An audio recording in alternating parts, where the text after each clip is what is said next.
খুব ভালোবাসি, আর আমার চাকরি বাকরি করার কোনো ইচ্ছাই নেই। আমি চাই আমি দেশ সেরা কমেডিয়ান হব, সবাই আমার কমেডি শুনবে আর ও করে হাততালি দিবে। আচ্ছা ঠিক আছে হইও, কিন্তু ফার্স্টে একটা চাকরিতে জয়েন করো অ্যাটলিস্ট।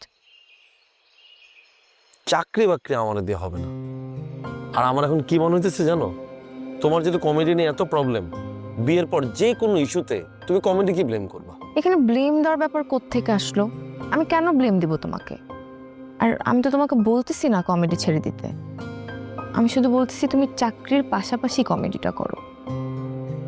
চাকরির পাশাপাশি কমেডি হবে না, কমেডি করলে শুধুমাত্র কমেডিই করব।